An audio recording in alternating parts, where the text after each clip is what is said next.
And we're also learning a little bit more about the investigation from new court documents here at the courthouse.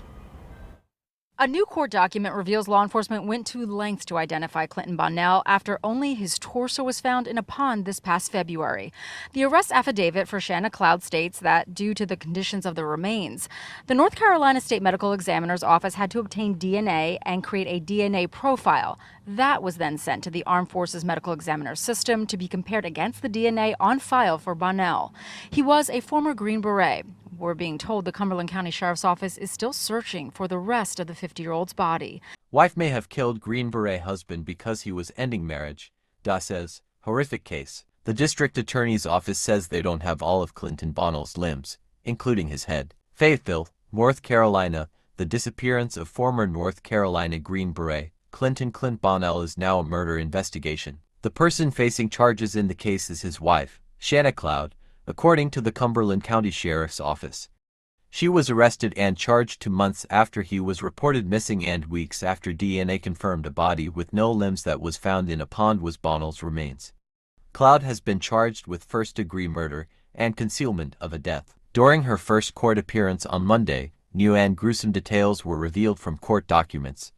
The district attorney's office says they don't have all of Clinton Bonnell's limbs, including his head. It is a horrific case and just a terrible condition that the body was found in. It was just a torso. It did not have legs or arms or a head when it was found, Billy West, Cumberland County DA said. Investigators say they have video evidence of Cloud in the area where Bonnell's torso was recovered. The DA's office also revealed that Bonnell's girlfriend is the person who made the second call for a welfare check on Bonnell at his house on January 28. The first call came the morning of at the request of Methodist University when he didn't show up for class. According to details from Cloud's hearing Monday, Bonnell went to a lawyer's office on January 27 to seek a divorce.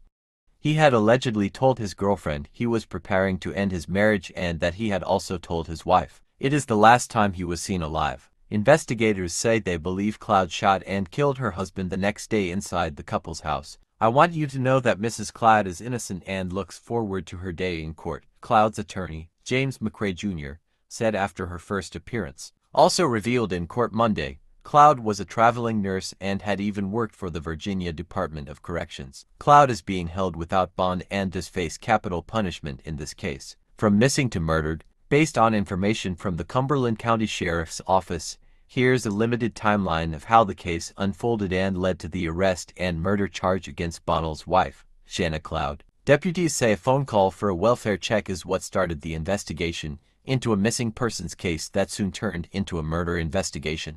Clint Bonnell, 50, was reportedly last seen in the Grays Creek area of Cumberland County on January 27. He was a student at Methodist University and enrolled in the physician assistant program. When he failed to show up for morning class on January 28, an employee from the university called the sheriff's office and requested a well-being check at his Fayetteville home. Despite seeing his car, book bag, and other personal items at the house, deputies said they talked to Cloud and she allegedly told them she hadn't seen Bonnell since the day before. The sheriff's office says later the same day, they received another call requesting a welfare check on Bonnell. That's when he was officially reported missing, and the case was assigned to the department's Major Crimes Unit. 2 days later, on January 30, the case was reassigned to the Homicide Unit. The sheriff's office didn't specify why they reassigned it to homicide detectives. On February 1, detectives developed information that led them to expand the investigation into Virginia, where Cloud owned property. While in Virginia, they executed search warrants on Cloud's vehicle, rental property, and cell phone. The Virginia State Police provided assistance in the execution of the warrant and evidence collecting. Evidence related to the investigation was brought back to Cumberland County.